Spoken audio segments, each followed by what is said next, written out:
Hai Sobatin, kembali lagi bersama saya Kiki di program kesayangan kalian Teen Voice, the number one teen news program. Berita juga bisa menyenangkan buat kita-kita. Slogan 4 Sehat 5 Sempurna pasti udah gak asing lagi kan di telinga kita? Tema inilah yang dibahas dalam konferensi anak Indonesia berikut ini.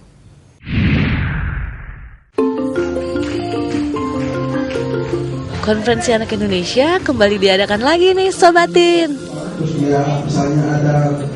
Acara yang sudah diadakan sejak tahun 2001 ini merupakan acara tahunan yang diselenggarakan oleh majalah Bobo. Tiap tahunnya konferensi ini memiliki tema yang berbeda Sobatin. Tahun ini temanya adalah makanan sehat untukku. Menurut Badan POM, 35% jajanan anak sekolah yang di luar sekolah terutama itu 35%-nya tidak sehat. Kemudian dengan masuknya makanan impor, anak-anak masih kurang mengenal makanan lokal. Padahal makanan lokal itu tidak kalah bergizi dan tidak kalah enak dengan makanan impor. Kemudian kita juga ingin mengangkat kebiasaan membawa bekal, di mana hubungan antara orang tua dan anak bisa lebih harmonis, di mana orang tua bisa membawakan bekal untuk anaknya dengan penuh cinta kasih, supaya anak-anaknya terjamin keamanan makanan. Tema ini dipilih sebagai respon terhadap jumlah penderita obesitas, penyakit jantung, dan penyakit diabetes mellitus yang semakin banyak menyerang kelompok usia muda. Konferensi anak ini diikuti 22 provinsi dari seluruh Indonesia. Wah, seru sekali ya! Kita, dan ternyata sebelum membuka acara ini, sobat-sobat kita yang terpilih menjadi delegasi daerahnya diseleksi melalui lomba karya tulis mengenai makanan sehat. Betul semua, oke. Nah sekarang Bubur kanci rumpi. Oh gitu. Itu ceritanya tentang apa sih? Tentang makanan tradisional yang bisa menyehatkan tubuh. Tentang sarapan tradisional dari Solo. Sarapan tradisional dari Solo. Terus kalian tadi mau makanan apa? Roti kecil, karak sama intim. Tentang bekal dari Jepang. Dari Jepang itu tidak tulis karya tulis itu dapat idenya dari mana? Ya karena dulu saya kan ada berapa tema. Nah salah satunya bekal favorit saya. Saya memang suka sama bekal saat di Jepang, makanya saya menceritakannya. Jadi makanan sehat adalah makanan yang cukup karbohidrat, protein, dan vitamin. Juga tidak mengandung pewarna dan bahan pengawet. Makanan sehat yang baik untuk anak tentu saja yang bergizi seimbang, sesuai cukup dan seimbang. Jadi kalorinya ada, proteinnya ada, sayur dan buahnya juga ada. Kalau menurut para peserta, makanan sehat itu apa sih? Makanan yang tidak mengandung bahan yang tidak bergizi. Yang sehat itu yang jelas sih yang higienis, terus mengandung vitamin yang banyak. Sehat itu makanan seperti sayur, terus yang ada karbohidrat, protein, gizi seimbang. Tuh Sobatin, udah tahu kan makanan sehat seperti apa? Makanya mulai sekarang harus pilih-pilih makanan yang tepat ya.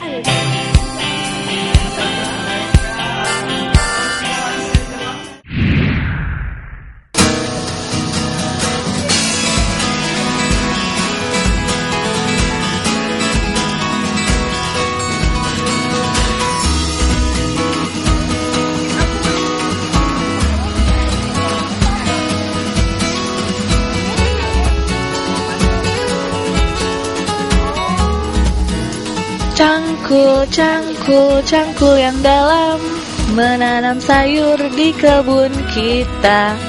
Sobatin, ayo kita menanam sayuran. Selain bisa dimanfaatkan untuk makanan yang menyehatkan, menanam juga bisa menjaga lingkungan.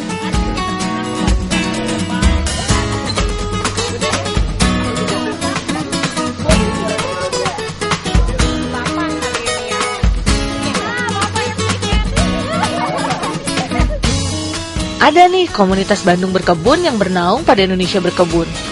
Komunitas ini berdiri sejak Februari 2011. Tujuannya untuk menyebarkan semangat positif pada masyarakat perkotaan supaya lebih peduli terhadap lingkungannya. Salah satu kegiatannya menanam sayur-sayuran di lahan kosong di kawasan perkotaan dan menanam sayuran di pekarangan rumah loh. Lihat tuh, seru juga ya.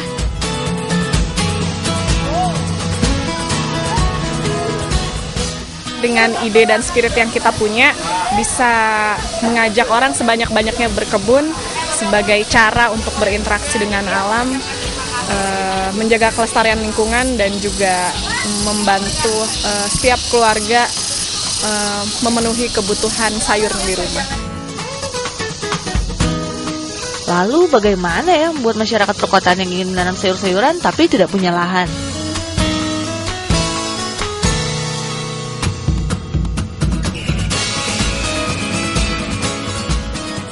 Dengan lahan yang sedikit, itu kita bisa nanam, salah satunya bisa lewat vertical farming, bisa lewat hidroponik, bisa lewat aquaponik gitu. Kemarin kita sempat nyoba. Jadi kita memang punya beberapa desain instalasi yang buat vertical farming seperti itu.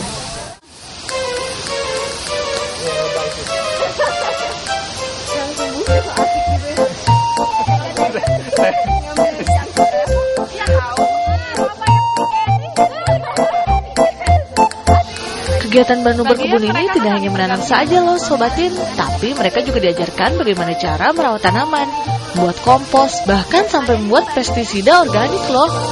Keren!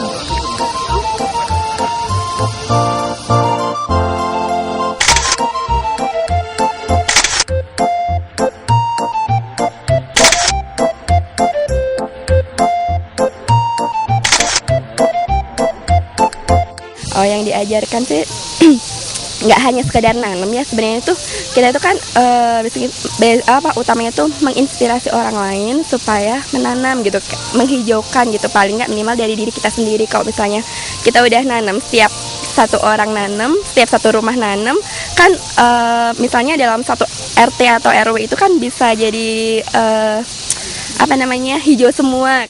Ilmunya itu seperti tentang cara cocok tanamnya seperti apa, terus teknik cara menanamnya bagaimana, dan juga pengajaran di Bandung Berkebun itu seperti membuat pupuk, membuat pestisida yang organik.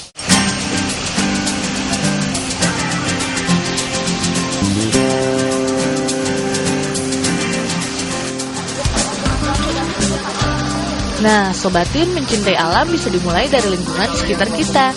Caranya dengan menanam tanaman yang produktif seperti sayur-sayuran yang dapat dikonsumsi sendiri. Ayo menanam! Digali, ditanam, disiram. Waktunya jeda iklan ya sobatin, tapi jangan kemana-mana, Teen Voice akan segera kembali. Stay tune!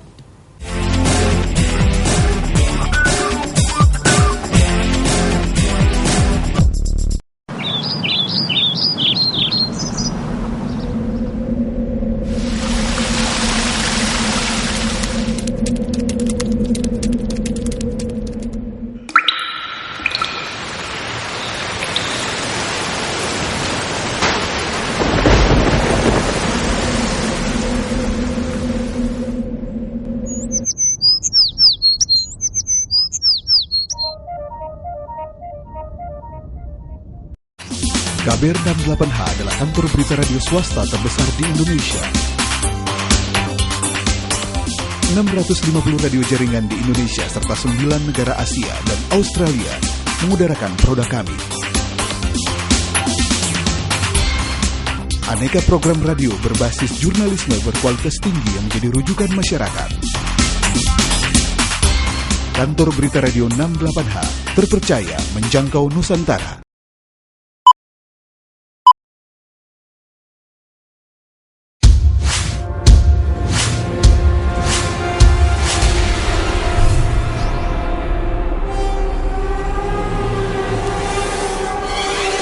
Koran Tempo.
Buat kamu yang pengen dapat nilai sempurna di sekolah, sobat-sobat kita di Koja punya kiat-kiat belajar loh.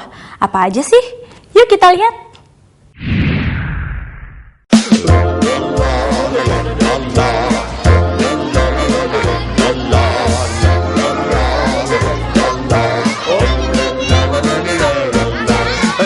Sobatin, ada yang unik nih di RW 5 Kelurahan Koja, Jakarta Utara. Ada apa sih di sana?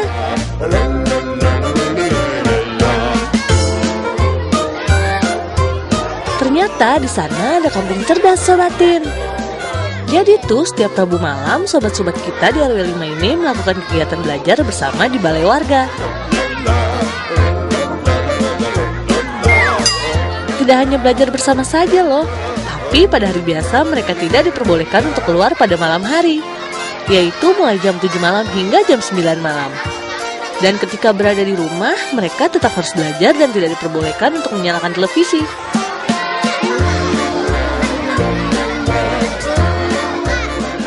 Tujuan kami itu adalah anak kumpul di sini bersama, diberi pengarahan tentang pendidikan, pelajaran, yaitu tentang matematika, tentang bahasa Inggris, dan tentang pengetahuan umum.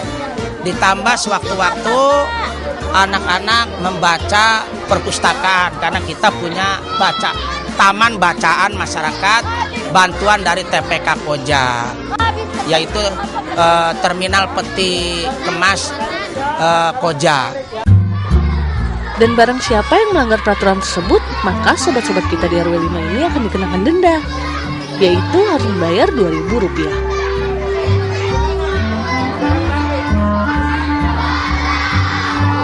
Wah, sayang juga ya kalau uang 2.000-nya untuk membayar denda. Lebih baik kan untuk ditabung.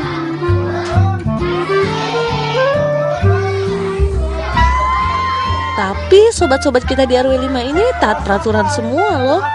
Buktinya selama kampung cerdas ini berjalan selama 1 tahun tidak ada yang kena denda. Wah, hebat-hebat ya.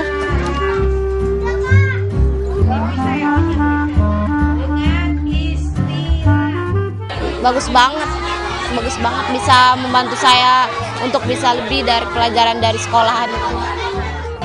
Kemauan sendiri.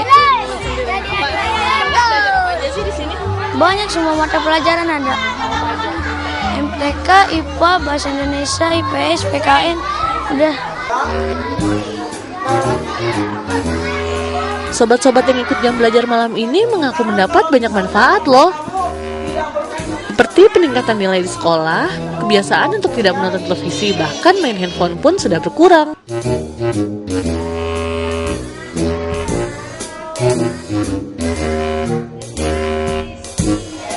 Wah, program yang kayak begini nih, baru keren. Program jam belajar ini juga didukung penuh loh oleh Kepala Dinas Pendidikan DKI Jakarta, Bapak Taufik Yudi Mulyanto. Kalau kita lihat sekali lagi, ini kan konsepnya sebetulnya muncul dari bawah. Jadi munculnya dari bottom up. Nah, pemerintah tentu memfasilitasi. Pasti memberikan supportnya mulai dari bentuk perizinan, atau mungkin bentuk dukungan kegiatan, atau nanti mencarikan jejaringnya sesama pengajar yang ada di sekolah, atau juga membangun melalui Dinas Olahraga dan Pemuda untuk bisa membangun. Jadi amat sangat didukung oleh pemerintah dengan berbagai model dan bentuk dukungan. Selain itu, ternyata program jam belajar malam ini juga akan diterapkan di seluruh wilayah Jakarta loh.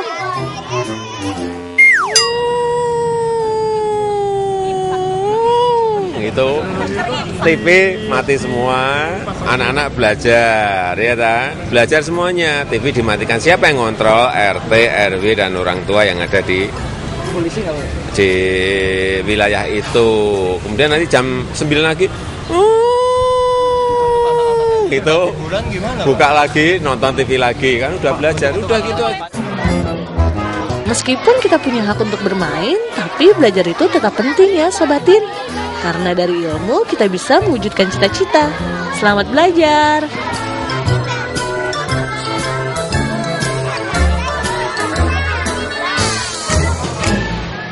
Seperti biasa di akhir segmen akan ada profil dari sobat kita. Tapi setelah yang satu ini.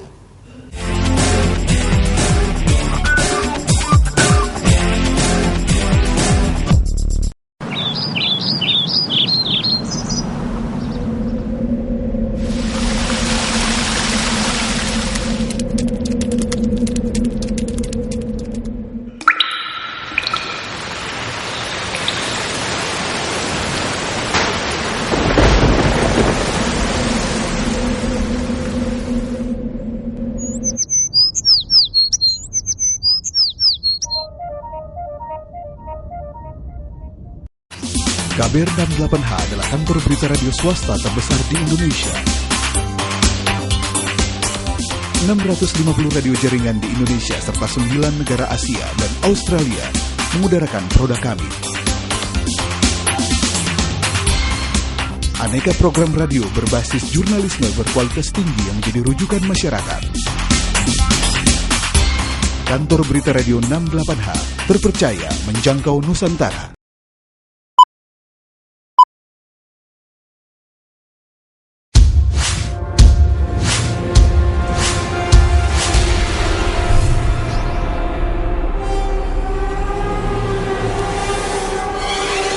Koran Tempo.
Berikut ini ada sobat kita yang punya jiwa sosial yang tinggi dengan mengajarkan bahasa Inggris secara gratis bagi anak-anak yang kurang mampu. Nah, sobat yang kayak gini nih wajib banget buat dicontoh.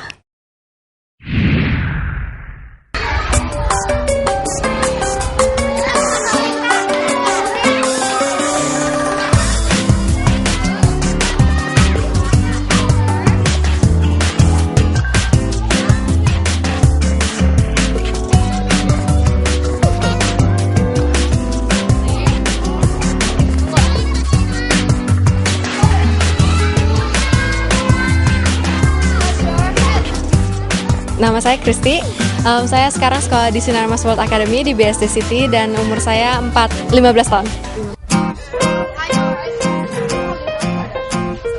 Jadi ceritanya waktu itu aku sama teman-temanku itu kebetulan lagi eksperimen sains di dekat Sungai Cisadane yang kebetulan memang di belakang sekolah aku. Nah waktu itu ketemu anak-anak yang sedang berenang, yang sedang kayak main-main, padahal jam sekolah. Dan dari situ aku tanya ke mereka, kenapa kalian nggak sekolah gitu, dan dari situ mereka bilang karena memang nggak sekolah atau memang lagi jam kosong. Dan waktu itu aku sama temanku yang di sana itu memang beberapa dari mereka nggak bisa bahasa Indonesia, jadi terpaksa waktu itu aku ngomong sama mereka pakai bahasa Inggris. Dan dari situ akhirnya mereka pas dengan kita bahasa Inggris, mereka bilang, Kak ajarin kita bahasa Inggris dong. Nah dari situ barulah kita mulai program Riveria ini gitu.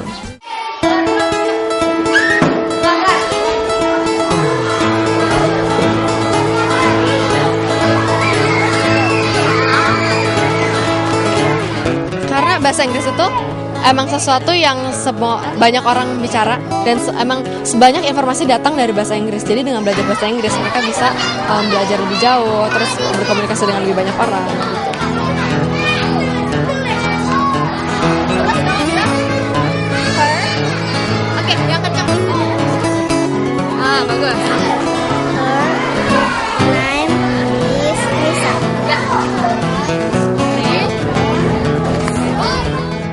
aku sendiri, aku sama teman-temanku 23 orang temanku setiap 2 minggu sekali kita ngajarin anak-anak di daerah BSD bahasa Inggris.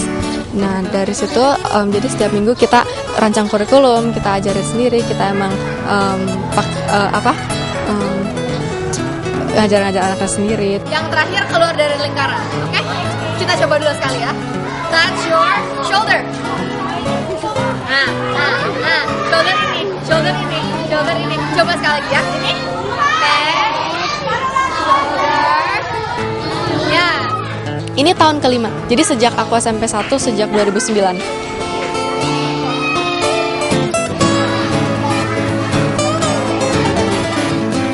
Jadi metodenya itu lebih kayak dari student ke student, jadi pakai lagu-lagu, pakai permainan, biar lebih interaktif, jadi tidak terkesan kayak di kelas gitu.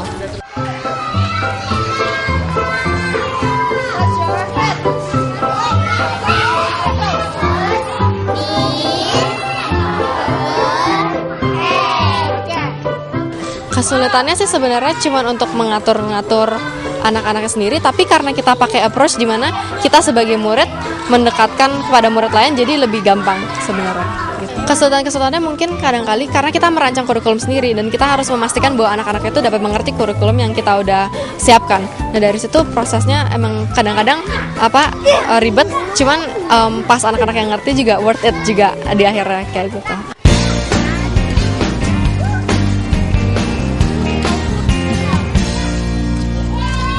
Berawalnya itu pertama cuma ada 5 murid, sekarang kita punya lebih dari 60 murid. Jadi penghargaan Diana Award itu kebetulan waktu itu guruku yang nominasiin untuk penghargaannya. Terus jadi waktu itu diproses dari Inggrisnya sendiri. Terus pas awal Mei tahun ini baru aku dapat pengumuman bahwa emang ternyata dapat diseleksi dari orang di Inggrisnya gitu. Harapan aku untuk program ini tetap berkembang, terus menjurus ke lokasi lain. Terus juga pergi-pergi ke lokasi lain juga. Terus lagi lebih banyak anak juga yang bisa dapat pendidikan dari Riveria.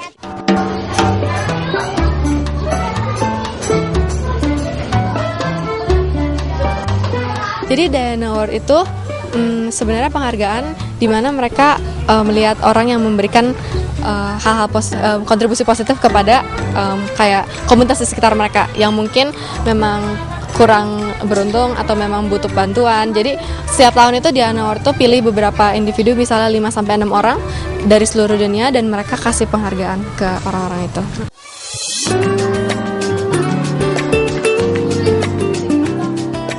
Sebenarnya mengajar itu punya kayak kebahagiaan sendiri ya, karena kan kita membagi apa yang kita udah tahu, dan apalagi edukasi itu sesuatu yang bisa turun-temurun, jadi nggak pernah habis juga, dan itu salah satunya kenapa jadi guru itu menyenangkan gitu. Sebenarnya aku mau cita-cita jadi psikolog.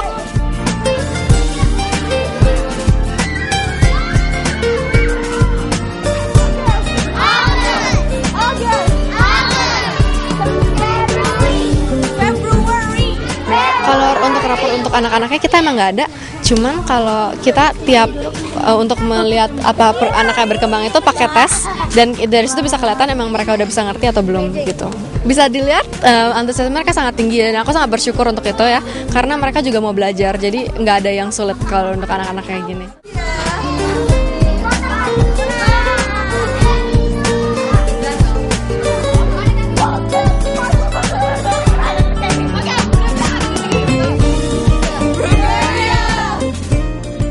Profil tadi menutup jumpa kita di episode kali ini. Kalian jangan lupa ya untuk kirim cerita seru kalian ke alamat email berikut ini. Atau Twitter dan Facebook juga bisa. Dan juga cek website kami di www.teenvoice.co.id. Kiki pamit, dah!